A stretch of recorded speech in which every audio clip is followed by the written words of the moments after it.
ജോയ്സ് മേർ മിനിസ്ട്രീസിന്റെ സുഹൃത്തുക്കളും പാർട്ട്നേഴ്സുമാണ് ഈ പ്രോഗ്രാമിന്റെ ചിലവുകൾ വഹിക്കുന്നത്.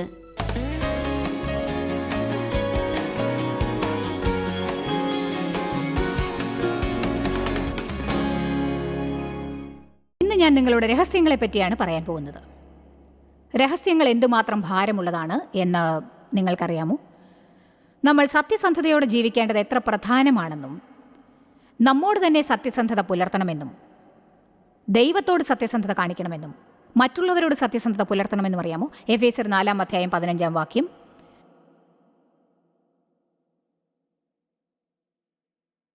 ഈ വചനം നൽകിയതിന് നന്ദി ദൈവമേ. ഞാനിത് പ്രസംഗിക്കുമ്പോൾ എന്നെ സഹായിക്കണമേ.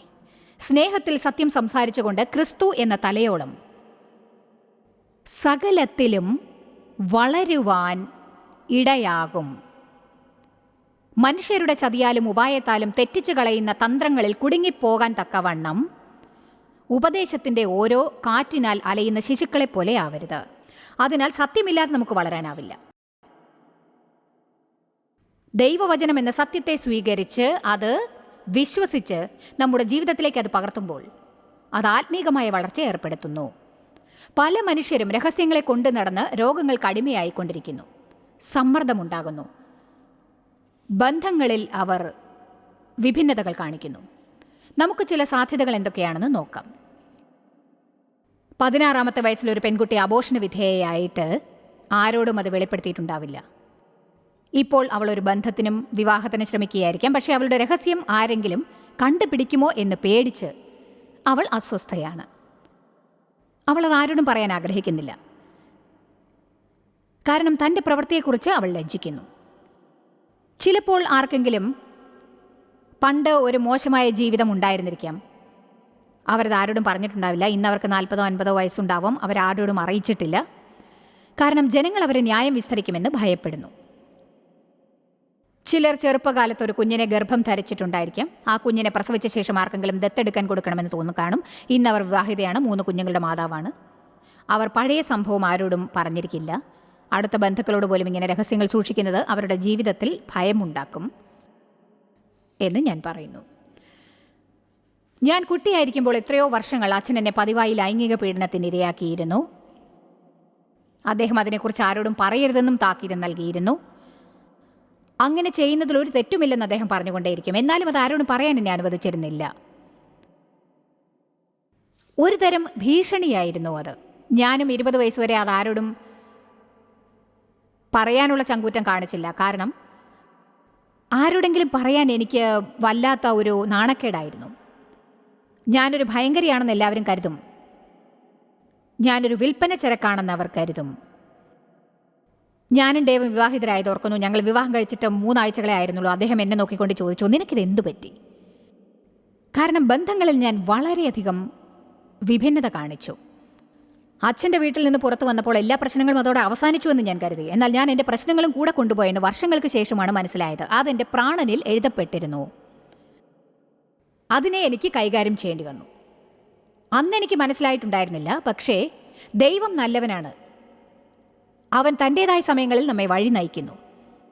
നമ്മുടെ ജീവിതത്തിൽ സൗഖ്യം വരത്തക്ക വിധം എങ്ങനെയാണ് അവയെ കൈകാര്യം ചെയ്യേണ്ടത് എന്നതിന് അവനൊരു വഴി നമുക്ക് നിർദ്ദേശിച്ചു തരുന്നതായിരിക്കും.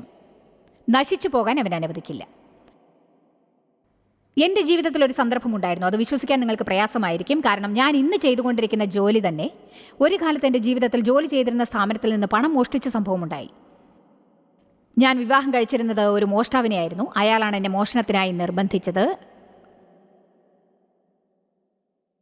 വർഷങ്ങൾക്ക് ശേഷം പരിശുദ്ധാത്മാവിൻ്റെ സ്പർശനം എനിക്കുണ്ടായി. മിനിസ്ട്രി ആരംഭിക്കാൻ നിർദ്ദേശിച്ചപ്പോൾ ഞാൻ മോഷ്ടിച്ച പണത്തെപ്പറ്റി അവൻ എന്നോട് തോന്നിപ്പിച്ചുകൊണ്ടേയിരുന്നു. ഞാൻ ആ കമ്പനിയിൽ തിരിച്ചുപോയി ഞാനാണ് പണ്ട് പണം മോഷ്ടിച്ചത് എന്ന് പറയാൻ അവൻ എന്നെ പ്രേരിപ്പിച്ചു. ആദ്യം ഡേവിനോട് പറയണമെന്നാണ് തോന്നിപ്പിച്ചത്. ആരോടും ഞാൻ പറഞ്ഞിട്ടുണ്ടായിരുന്നില്ല. അങ്ങനെ ഞാനത് ഡേവിനോട് പറഞ്ഞു. ഡേവ് വളരെ സ്നേഹവാനും കൃപാലുവും ആയിരുന്നു. ഞാൻ ദൈവത്തിൻ്റെ നേതൃത്വം പിന്തുടർന്ന് ആ പണം തിരിച്ചു കൊടുക്കണമെന്ന് അദ്ദേഹം പറഞ്ഞു. അതുകൊണ്ട് അവരെന്നെ അറസ്റ്റ് ചെയ്യുമെന്ന് മാത്രമേ എനിക്കറിയുമായിരുന്നുള്ളൂ. എനിക്ക് മറ്റൊന്നും അറിയില്ല. എന്ത് സംഭവിക്കുമെന്ന് അറിയില്ലായിരുന്നു. എന്നാൽ ജീവിതത്തിൽ അത് മറച്ചു വെച്ചുകൊണ്ട് മുന്നോട്ട് പോവാനാവില്ല എന്നത് എനിക്കറിയാമായിരുന്നു. ഞാൻ ചെയ്തതുപോലെ നിങ്ങളും ചെയ്യണമെന്നല്ല ഞാനിപ്പോൾ പറഞ്ഞു വരുന്നത്. പകരം നിങ്ങൾ പരിശുദ്ധാത്മാവിനാൽ നയിക്കപ്പെടണം എന്നാണ് ഞാൻ പറയുന്നതിൻ്റെ അർത്ഥം. എന്ത് കാരണത്തിനായാലും ഞാനത് കൈകാര്യം ചെയ്യണമായിരുന്നു. ഞാൻ തെറ്റ് തിരുത്തേണ്ട ഒന്നായിരുന്നു അത്. ചിലപ്പോൾ നമ്മൾ ചെയ്തത് തിരുത്താൻ സാധിക്കാതെ പോകും. എന്നാൽ ഇതെനിക്ക് തിരുത്താനാവുന്നതായിരുന്നു. അതെന്നെ ശല്യപ്പെടുത്തിക്കൊണ്ടിരുന്ന ഒരു വസ്തുത തന്നെയായിരുന്നു. അതെനിക്ക് കുറ്റബോധം തോന്നിപ്പിക്കുകയുണ്ടായി. മറ്റുള്ളവരോട് ഇവിടെ കയറി നിന്ന് സത്യസന്ധതയോടെ പെരുമാറണം എന്ന് പറയാൻ എനിക്ക് വിഷമം തോന്നി. കാരണം എൻ്റെ ഹൃദയത്തിൽ ഇത് മറഞ്ഞു കിടക്കുന്നുണ്ടായിരുന്നു. അത് പണ്ടെങ്ങോ സംഭവിച്ചതല്ലേ എന്ന് എനിക്ക് പറയാമായിരുന്നു. ഇന്ന് അതിനെക്കുറിച്ച് ഞാൻ വിഷമിക്കേണ്ടതില്ലെന്നും പറയാമായിരുന്നു. യേശുവിൻ്റെ രക്തത്തിലെല്ലാം മാഞ്ഞു കഴിഞ്ഞു എന്നും. അത് ശരി തന്നെയാണ്, അത് ക്ഷമിക്കപ്പെട്ടിരുന്നു. എന്നാലും അത് ശരിയാക്കണമെന്ന ദൈവം എന്നെ കൈകാര്യം ചെയ്തുകൊണ്ടിരുന്നു. ആർക്കറിയാം, ചിലപ്പോൾ ഞാനത് നേരെയാക്കാതിരുന്നെങ്കിൽ ഞാൻ ഇന്നിവിടെ നിൽക്കാനിട വരില്ലായിരുന്നു. ദൈവം ചില കാര്യങ്ങളെ കൈകാര്യം ചെയ്യാൻ പറയുമ്പോൾ അത് നമുക്ക് സഹിക്കാനാവുന്നതിനേക്കാൾ വേദന നൽകുന്നതായിരിക്കും. എന്നാൽ അവയെ കൈകാര്യം ചെയ്യാനുള്ള ഭയം നമ്മെ മുന്നോട്ട് പോകുന്നതിൽ നിന്ന് തടയുന്നു. ഞാൻ ആ കമ്പനിയിലേക്ക് തിരിച്ചു ചെന്നു. എന്നിട്ട് ചോദിച്ചു, കുറേ വർഷങ്ങൾക്ക് മുൻപ് നടന്ന ഓർമ്മയുണ്ടോ? അത് വളരെ മുൻപ് നടന്ന സംഭവമായിരുന്നു. വർഷങ്ങൾക്ക് മുൻപ് കുറച്ച് പണം മോഷണം പോയത് നിങ്ങൾക്ക് ഓർമ്മയുണ്ടോ? ആരോ പേറോൾ ചെക്കുകൾ എഴുതി പണം എടുക്കുകയുണ്ടായി. അയാൾ പറഞ്ഞു, അത് ഞാൻ ഓർക്കുന്നു. ഞാൻ പറഞ്ഞു, അതെടുത്തത് ഞാനായിരുന്നു. ഞാൻ പറഞ്ഞു, ഇന്ന് ഞാനൊരു ക്രിസ്ത്യാനിയാണ്. ഇത് അന്നൊരു ജൂയിഷ് ബിസിനസ്സായിരുന്നു. അതുകൊണ്ട് അവർക്കത് മനസ്സിലായോ എന്നെനിക്കറിയില്ല. ഞാൻ എവിടെ നിന്നാണ് വരുന്നതെന്നും അവർക്കറിയില്ലായിരുന്നു. പക്ഷേ ഞാൻ പറഞ്ഞു, ഇന്ന് ഞാൻ ക്രിസ്ത്യാനിയാണ്. ഞാൻ എൻ്റെ തെറ്റ് തിരുത്തണമെന്ന് ദൈവം എന്നോട് പറഞ്ഞുകൊണ്ടിരിക്കുന്നു. അതുകൊണ്ട് പണം മടക്കി തരാനാണ് ഞാൻ വന്നത്. അവർ പണം അടയ്ക്കാൻ എന്നെ അനുവദിച്ചു. എന്നിട്ട് അത് അടച്ചു കഴിഞ്ഞപ്പോൾ നല്ല സുഖവും തോന്നി. നമ്മൾ ചില കാര്യങ്ങൾ നേരെയാക്കുമ്പോൾ എത്ര പേർക്കാണ് സുഖം തോന്നാറുള്ളത്? എനിക്കത് വളരെ കഠിനമായിരുന്നു. അത് വളരെ സങ്കോചമുണ്ടാക്കിയിരുന്നു. പക്ഷെ ഞാൻ ചെയ്തത് വളരെ നല്ല കാര്യമായിരുന്നു. സത്യത്തെ നേരിടുന്നത് ചിലപ്പോൾ കഠിനമായിരിക്കാം, എന്നാൽ അതൊരു നല്ല കാര്യമാണ്. പഴയൊരു മോഷ്ടാവ് നിങ്ങളെ ഉപദേശിക്കുന്നു എന്നത് രസകരമായി തോന്നുന്നുണ്ടായിരിക്കും, അല്ലേ? ദൈവം ആരെയാണ് ഉപയോഗിക്കുന്നത് എന്നത് രസകരമാണ്. അവൻ ലോകത്തിലെ ബുദ്ധിമാന്മാരെ ഉണ്ടാക്കാനായി ബലഹീനരെയും മണ്ടന്മാരെയുമാണ് ഉപയോഗിക്കുന്നത്. ദൈവത്തിൻ്റെ സ്തുതി അർപ്പിക്കും.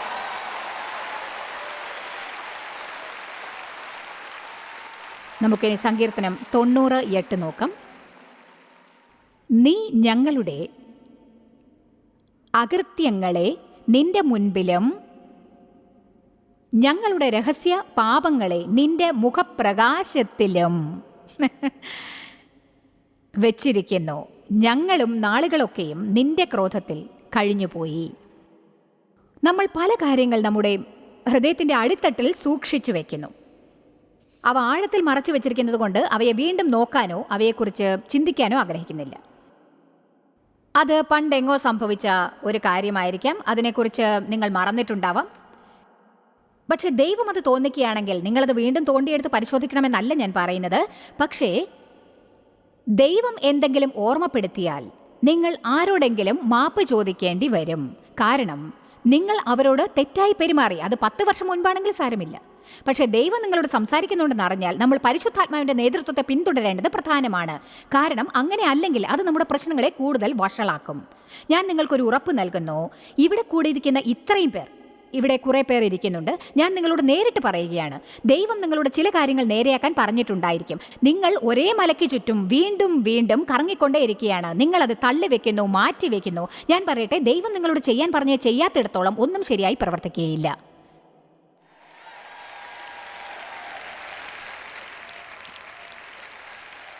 നിങ്ങളിൽ ചിലർ പകുതി ആവേശപ്പെടുന്നത് എനിക്ക് കാണാം. പകുതി മാത്രം ആവേശം. കാര്യങ്ങൾ പുറത്തേക്ക് കൊണ്ടുവരിക, നിങ്ങളുടെ ഹൃദയത്തിൽ നിന്ന് പുറത്താക്കുക.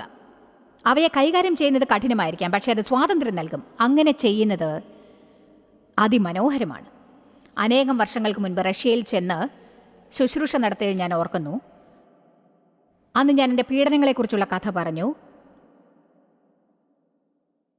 അവസാനം ഞാൻ പറഞ്ഞു, പീഡനത്തിനിരയായിട്ടുള്ളവർക്ക് വേണ്ടിയുള്ള പ്രാർത്ഥനയാണിത്, അങ്ങനെയുള്ളവർക്ക് മുന്നോട്ട് വരാമെന്ന്. അന്ന് ലൈനിൽ വന്ന് നിന്ന് ചിലരെക്കുറിച്ച് ദൈവം ഞാനും ഇന്നും സംസാരിക്കാറുണ്ട്. ഏകദേശം 80 വയസ്സ് പ്രായമുണ്ടായിരുന്ന സ്ത്രീകളും ചെറുപ്പത്തിൽ ലൈംഗിക പീഡനത്തിനിരയായി ജീവിതകാലം മുഴുവനും അത് ആരോടും പറയാതെ സൂക്ഷിച്ചിട്ടുണ്ടായിരുന്നു. ഞാൻ അവർക്ക് മുന്നോട്ട് വരാൻ ഒരു അവസരം നൽകിയപ്പോൾ മുന്നോട്ട് വന്നവരെല്ലാം തന്നെ അതെ, എനിക്കത് സംഭവിച്ചിട്ടുണ്ട് എന്ന് സമ്മതിക്കുകയായിരുന്നു. അവർ തേങ്ങി തേങ്ങി കരഞ്ഞുകൊണ്ടേയിരുന്നു. അവർ ആത്മാവിൽ ശുദ്ധീകരിക്കപ്പെടുന്നത് നമുക്ക് കാണാൻ സാധിക്കും. ഉള്ളിലുള്ളത് പുറത്തേക്ക് കൊണ്ടുവന്ന ശേഷവും അവരെ എല്ലാവരും ഇപ്പോഴും നിബന്ധനകളില്ലാതെ സ്നേഹിക്കുന്നു എന്നറിയുന്നത് അവരെ സംബന്ധിച്ച് ആശ്വാസജനകമായിരുന്നു. സത്യം എന്നത് അതിശക്തമായ ഒന്നാണ്. പരിശുദ്ധാത്മാവ് സത്യത്തിൻ്റെ ആത്മാവാണ്. അവൻ്റെ ജോലി നമ്മെ എല്ലാവരെയും സത്യത്തിലേക്ക് നടത്തുകയാണ്. അത് നമ്മെ സത്യസന്ധമായി ജീവിക്കാൻ പഠിപ്പിക്കുന്നു, സത്യസന്ധമായി കൈകാര്യം ചെയ്യാനും കാര്യങ്ങളെ നേരിട്ട് സത്യസന്ധതയോടെ നേരിടാനും പഠിപ്പിക്കുന്നു. ജോയ്സ് പ്രസംഗിക്കുന്നത് പോലെ തന്നെ പ്രവർത്തിക്കുന്നു എന്ന് പറയുന്നതായിരിക്കും ജനങ്ങൾ എനിക്ക് നൽകുന്ന ഏറ്റവും വലിയ അനുമോദനം. അവരൊരു ദിവസം ഒരു മാതിരിയും മറ്റൊരു ദിവസം വേറൊരു മാതിരിയും അല്ല. കാപട്യക്കാരായ ക്രിസ്ത്യാനികളെയും കാപട്യമുള്ള മതവും സംസാരിക്കുന്നത് ഒരു വിധവും പ്രവർത്തനം മറ്റൊരു വിധവുമുള്ള ക്രിസ്ത്യാനികളെ അല്ല ലോകത്തിന് ആവശ്യം. യാക്കോബ് 5:16. ഇത് പള്ളിയിൽ പലപ്പോഴും നഷ്ടപ്പെടുന്ന ഒരു വചനമാണ്. അതെന്തുകൊണ്ടാണെന്ന് എനിക്കറിയാമെന്ന് തോന്നുന്നു. അത് മുഴുവനായി തിരുത്താനാവുമോ എന്നെനിക്കറിയില്ല. അതിലുള്ള ഒരു തത്വം എന്താണെന്ന് ഞാൻ കാണിച്ചു തരാൻ ആഗ്രഹിക്കുന്നു. എന്നാൽ നിങ്ങൾക്കും രോഗശാന്തി വരേണ്ടതിന് തമ്മിൽ പാപങ്ങളെ ഏറ്റുപറഞ്ഞ് ഒരുവന് വേണ്ടി മറ്റൊരുവൻ പ്രാർത്ഥിക്കുവിൻ. നീതിമാന്റെ ശാന്തതയോട് കൂടെയുള്ള പ്രാർത്ഥന ദൈവം കേൾക്കുന്നതാണ്. ഹൃദയം തുറന്നുള്ള ഒരുവന്റെ പ്രാർത്ഥനയ്ക്ക് ശക്തിയുണ്ട്. അത് ദൈവം തീർച്ചയായും കേട്ട് ഉത്തരം അരുളും. ഈ വചനത്തിൽ പറയുന്നത് നിങ്ങളുടെ പാപങ്ങളെ ദൈവത്തോട് ഏറ്റുപറയാനും മറ്റൊരാളോട് അതിനെക്കുറിച്ച് സംസാരിക്കുവാനും മനസ്സിലെ ഭാരം അങ്ങനെ കുറച്ച് സൗഖ്യം പ്രാപിക്കാനും ശരിയായ സമയമുണ്ടെന്നാണ്. ഈ വചനം അദൃശ്യമാകാനുള്ള ഒരു കാരണം രഹസ്യങ്ങളെ കാത്തു സൂക്ഷിക്കത്തക്ക വിശ്വസ്തരായ ആരെയും കാണാൻ പ്രയാസമാണ് എന്നതായിരിക്കും.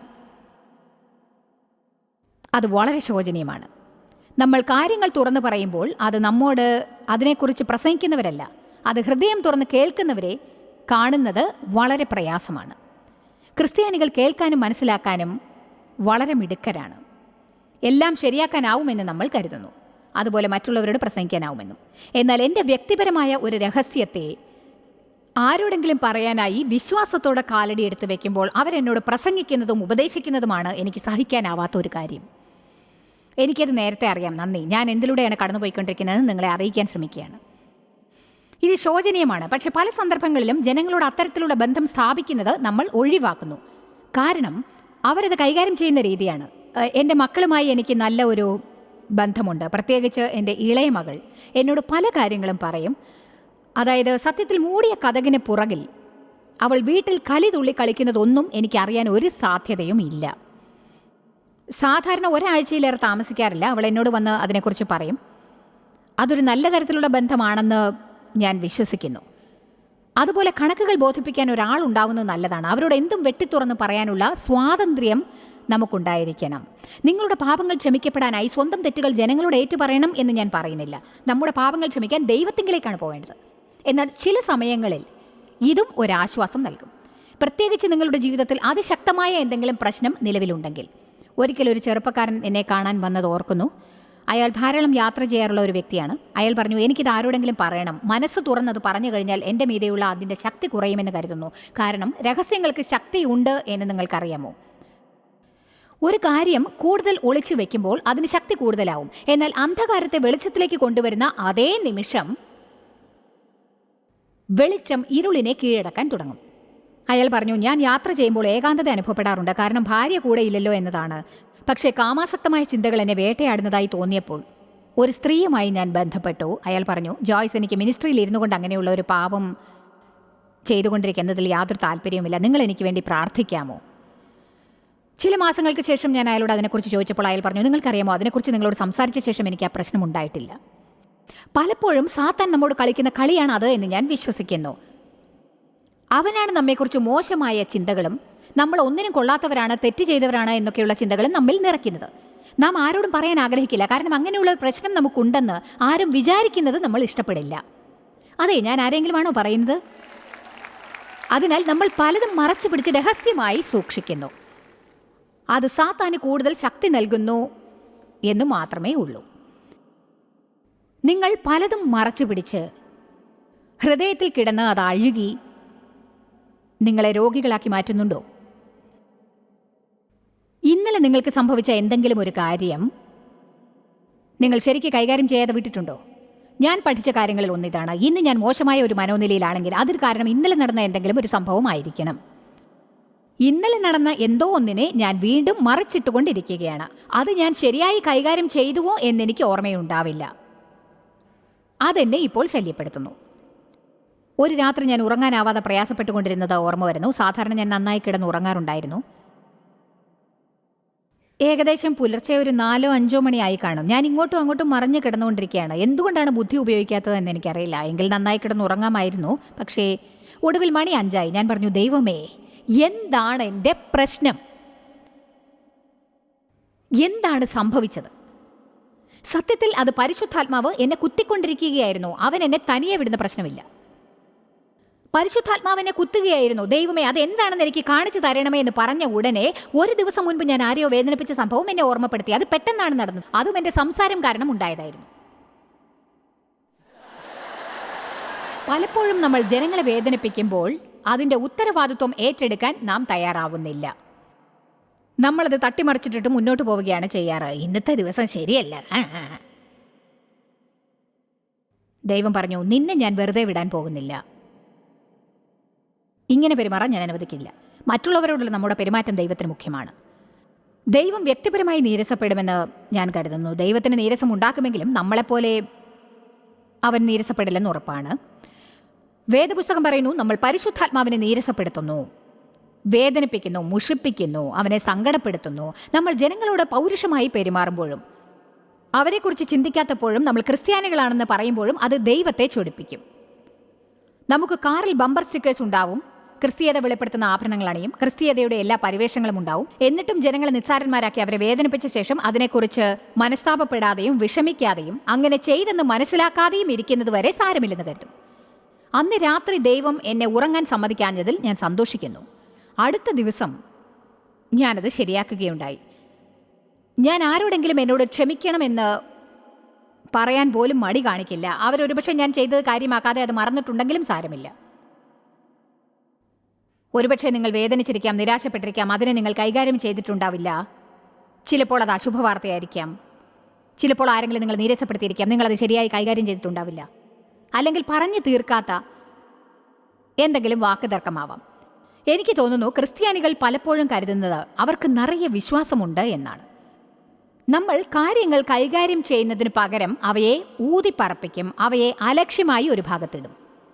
എത്രയോ പ്രാവശ്യം നമ്മൾ ദൈവത്തോട് നമ്മെ ശല്യപ്പെടുത്തുന്നത് എന്താണെന്നും വേദനിപ്പിക്കുന്നത് എന്താണെന്നും തുറന്ന് പറയേണ്ടി വരും. കാരണം ഒരു കാര്യത്തെക്കുറിച്ച് നമ്മൾ മനസ്താപപ്പെട്ട് ആ കാര്യം നമ്മൾ ഏറ്റു പറയുമ്പോൾ അത് പുറത്ത് പറയുന്ന സമയത്ത് അത് വെളിച്ചത്തിലേക്ക് കടന്നു വരും. അതിന് നിങ്ങളിലുള്ള ശക്തി നഷ്ടപ്പെടും. പലപ്പോഴും നമ്മൾ ഇങ്ങനെ പറയാൻ മിടുക്കരാണ്, ഓ അത് സാരമില്ല, സ്തോത്രം ദൈവമേ, എനിക്കൊന്നുമില്ല, പ്രൈസ് ദി ലോർഡ്. പക്ഷെ ഇങ്ങനെ പറയുന്നത് നല്ലതാണ്, ദൈവമേ അങ്ങേക്കറിയാമോ അതെന്നെ വേദനിപ്പിച്ചു, ഞാൻ സത്യത്തിൽ വളരെ വേദനിച്ചു, എങ്കിലും മുന്നോട്ട് പോകാനുള്ള ശക്തി അങ്ങ് എനിക്ക് നൽകണമേ. എന്നിട്ട് ഇത് സംഭവിച്ചില്ലായിരുന്നെങ്കിൽ ഞാൻ അവരോട് എങ്ങനെ പെരുമാറുമോ അതിനേക്കാൾ നന്നായി പെരുമാറാനിടയാക്കണേ. എന്നാൽ അതിനെ നിസ്സാരമാക്കി നിങ്ങൾക്ക് എങ്ങനെ ഉണ്ടായിരുന്നു എന്ന് ദൈവത്തോട് പറയാതിരുന്നാൽ നിങ്ങൾ വേദനിച്ചുകൊണ്ടേയിരിക്കും. ആ വേദന അവിടെ തന്നെ കിടക്കും. കുഴപ്പത്തിലായി വിഭിന്നമായി പെരുമാറുന്നവർ കൗൺസിലേഴ്സിനെ സമീപിക്കാറുണ്ട്. ആരോടെങ്കിലും അത് പറയണമല്ലോ. അതാണ് കൗൺസിലേഴ്സിന്റെ ദൗത്യം. അവർ ഒരു വ്യക്തിയുടെ ഉൾജീവിതത്തിലേക്ക് കടന്നു ചെന്ന് പ്രശ്നങ്ങളുടെ ആണിവേരെന്താണെന്ന് കണ്ടുപിടിക്കുന്നു. നിങ്ങൾക്ക് കൗൺസിലിംഗ് വേണമെങ്കിൽ അതിന് പോകാമെന്ന് ഞാൻ കരുതുന്നു. പക്ഷേ ജീവകാലം മുഴുവനും ജനങ്ങൾ കൗൺസിലിംഗിൽ തന്നെ ജീവിക്കാൻ പാടില്ല. നമുക്ക് പരിശുദ്ധാത്മാവ് എന്ന മധ്യസ്ഥൻ ഉണ്ട്. നിങ്ങൾക്ക് കൗൺസിലിങ്ങിന് പോവാൻ വയ്യെന്നുണ്ടെങ്കിൽ ദൈവവചനത്തെയും നിങ്ങളുടെ ഉള്ളിൽ വസിക്കുന്ന പരിശുദ്ധാത്മാവിൻ്റെയും കൗൺസിലിംഗ് നേടാം. സത്യത്തെ നേരിൽ കാണാൻ ആരുടെയെങ്കിലും കൂടെ കൂട്ടുകൂടണമെന്നുണ്ടെങ്കിൽ അതാണ് പരിശുദ്ധാത്മാവ്. ആമേൻ. ഞാനിത് എന്നെ പുകഴ്ത്താൻ വേണ്ടി പെരുപ്പിച്ച് പറയുകയല്ല, ഞാൻ പറയുന്നത് ഒരു സ്റ്റേറ്റ്മെൻ്റാണ്. ഞാൻ കൗൺസിലിങ്ങിനൊന്നും പോകാറില്ല. എനിക്ക് ധാരാളം പ്രശ്നങ്ങളുണ്ടായിരുന്നു. ഒന്നാമതായി എനിക്കതിന് വേണ്ട പണവുമില്ലായിരുന്നു. പക്ഷെ ഓരോ പ്രശ്നങ്ങളിലും വർഷങ്ങൾ കടന്നു പോകുമ്പോൾ ദൈവം എന്നെ സഹായിച്ചു. ഓരോ പ്രശ്നത്തിൽ നിന്നും ദൈവം എന്നെ സ്വതന്ത്രയാക്കി. പക്ഷെ സത്യത്തിന് മാത്രമേ നമ്മെ സ്വതന്ത്രരാക്കാൻ സാധിക്കുകയുള്ളൂ. ആമേൻ. ഞങ്ങളുടെ കുടുംബം വലുതാണ്. കാര്യങ്ങൾ തുറന്നു പറയുന്നതാണ് നല്ലത് എന്ന് ഞാൻ കരുതുന്നു. എൻ്റെ കുടുംബത്തെക്കുറിച്ച് ഞാൻ അഭിമാനിക്കുന്ന കാര്യങ്ങളിൽ ഒന്ന്, ആരും തന്നെ കുറേ സമയത്തേക്ക് കോപം കൊണ്ട് നടക്കില്ല എന്നതാണ്. ഞങ്ങളത് പരിഹരിക്കും, ഞങ്ങളതിലൂടെ കടക്കും. സ്വകാര്യ ജീവിതത്തിൽ കലാപം ഉണ്ടാവരുതെന്ന് ഞങ്ങൾക്കൊരു വെളിപ്പാടുണ്ടായിരുന്നു. എന്നാലേ യേശുവിൻ്റെ നാമത്തിൽ ശുശ്രൂഷ ചെയ്യാൻ സാധിക്കൂ. അതാണ് ക്രിസ്ത്യാനികൾക്കിടയിലെ ഏറ്റവും വലിയ പ്രശ്നമെന്ന് എനിക്ക് തോന്നുന്നു. നമ്മൾ പള്ളിയിൽ പോവും, പരസ്പരം ചിരിക്കും, praise the Lord, thank you Jesus എന്നൊക്കെ പറയും. പക്ഷേ പൂട്ടിയ കതകിന് പുറകിൽ വീട്ടിലുള്ളവരെല്ലാം കോപിക്കും, എല്ലാവരും വഴക്കിടും, കലാപം, കയ്പും വിദ്വേഷവും ഉണ്ടാവും. അപ്പോൾ നാം ഫലം നേടുകയില്ല, നമുക്ക് യാതൊരു ഫലവും ഉണ്ടാവുകയില്ല. ജനങ്ങൾ ഉടമ്പടിയോടെ ജീവിക്കുമ്പോൾ മാത്രമേ പ്രാർത്ഥനയ്ക്ക് ശക്തി ഉണ്ടാവൂ. അല്ലാതെ ഒരു അത്ഭുതം നിങ്ങൾക്ക് ഉണ്ടാവണമെന്ന് ആഗ്രഹിച്ച് ആ അത്ഭുതത്തെക്കുറിച്ച് മാത്രം ഉടമ്പടിയെടുത്ത് ബാക്കിയുള്ള സമയം മുഴുവനും വഴക്കിട്ടാൽ അത്ഭുതം നടക്കില്ല. ഞങ്ങളുടെ 2 ആൺമക്കളും ഞങ്ങളോടൊത്ത് പ്രവർത്തിക്കുന്നു. മൂത്ത മകൻ ഡേവിഡും ഇളയ മകൻ ഡാനും. അവർ മിനിസ്ട്രിയുടെ വിവിധ ഭാഗങ്ങളെ നോക്കി നടത്തുന്നു. അവർ കാര്യങ്ങൾ അനുഷ്ഠിക്കുന്നത് തികച്ചും വ്യത്യസ്തമായ രീതിയിലൂടെയായിരിക്കും. അവരെന്തെങ്കിലും ഒരിക്കൽ കാര്യങ്ങൾ ചർച്ച ചെയ്യുന്നു. അവർ ഞങ്ങൾക്ക് വേണ്ടി പ്രവർത്തിക്കുന്നു. അതിനാൽ മാതാപിതാക്കളായ മേലധികാരികളുടെ കീഴിൽ പ്രവർത്തിക്കുന്നത് ഒരു വെല്ലുവിളിയാണ്. അതുകൊണ്ട് ഞങ്ങൾ എന്തെങ്കിലും ഒരിക്കൽ കാര്യങ്ങൾ ഒരുമിച്ചിരുന്ന് ചർച്ച ചെയ്യാറുണ്ട്. ഞങ്ങളുടെ മരുമകന്മാർ ഇരുവരും ഞങ്ങളോടൊത്ത് പ്രവർത്തിക്കുന്നു. ഞങ്ങൾ തുറന്ന് സംസാരിക്കണം, ഒരു കുടുംബമായി. അല്ലാതെ കാര്യങ്ങൾ മൂടി വെച്ച് അവയെ കൈകാര്യം ചെയ്യാതിരിക്കരുത്. സംസാരിക്കുന്നത് നല്ലതാണ്. നിങ്ങളിൽ ചിലർക്ക് സംസാരിക്കാൻ ഇഷ്ടമല്ല. ചിലപ്പോൾ പുരുഷന്മാർ ആശയവിനിമയത്തിൻ്റെ കാര്യത്തിൽ പുറകോട്ടാണ്. പക്ഷേ സ്ത്രീകളുടെ ആശയവിനിമയത്തിനുള്ള കഴിവ് അപാരമാണ്. എന്നെപ്പോലെയുള്ള സ്ത്രീകൾക്ക് സംസാരിച്ചുകൊണ്ടേയിരിക്കണം. അപ്പോൾ പുരുഷന്മാർ തുറച്ചു നോക്കും. പുരുഷന്മാരെ, ചിലപ്പോൾ നിങ്ങളും ഒരല്പം നിങ്ങളെ തന്നെ അയവാക്കി സംസാരിച്ചു നോക്കൂ. നിങ്ങൾക്കത് ആവശ്യമില്ലെങ്കിലും ഒരുപക്ഷെ ഭാര്യ ആഗ്രഹിക്കുന്നുണ്ടാവും. പറയൂ, സ്ത്രീകളെ എന്നെ സഹായിക്കൂ. ഞങ്ങളുടെ കുടുംബം എല്ലാം തുറന്നു പറയുന്നു. എൻ്റെ കൂടെ അടുത്ത് പ്രവർത്തിക്കുന്നവർക്കും എനിക്കും തമ്മിൽ എന്തെങ്കിലും വിചിത്രമായി തോന്നിയാൽ ഞങ്ങൾ അത് സംസാരിച്ച് തീർക്കാറുണ്ട്. ഞാൻ രഹസ്യങ്ങൾ ഒരിക്കലും മറച്ചു വെക്കാറില്ല, മോശമായി പെരുമാറുകയുമില്ല. എല്ലാവരും ഒന്നും സംഭവിക്കാത്ത പോലെ പെരുമാറുന്നു, പക്ഷേ അവർക്ക് ഒരുപാട് പ്രശ്നമായിരിക്കും. ദാവീദ് ദൈവത്തോട് സത്യസന്ധത പുലർത്തി. നമ്മൾ സത്യസന്ധതയോടെ സംസാരിക്കേണ്ട പ്രധാന വ്യക്തി ദൈവമാണെന്ന് ഞാൻ വിശ്വസിക്കുന്നു. എപ്പോഴും എല്ലാ കാര്യവും എല്ലാവരോടും പറഞ്ഞുകൊണ്ട് നടക്കാനാവില്ല. സത്യം പറയുകയാണെങ്കിൽ നിങ്ങൾ ഓരോന്നിനെക്കുറിച്ചും എന്ത് കരുതുന്നു എന്ന് ആരും അറിയേണ്ടതുമില്ല. കാരണം അവർക്കത് അളവിലധികം ഭാരമായിരിക്കും. അവർക്കത് ഇഷ്ടപ്പെടില്ല. ഇങ്ങനെ പറയുന്നത് അത്ര നല്ലതല്ല. നിന്നെ അടുത്ത് കാണുമ്പോഴൊക്കെ എനിക്കൊരു കിഴുക്ക് വെച്ച് തരണമെന്ന് തോന്നുന്നു. വിശ്വാസത്തോടെ ഞാൻ സ്നേഹത്തിൽ നടക്കുന്നതാണ്. മനസ്സിലായോ?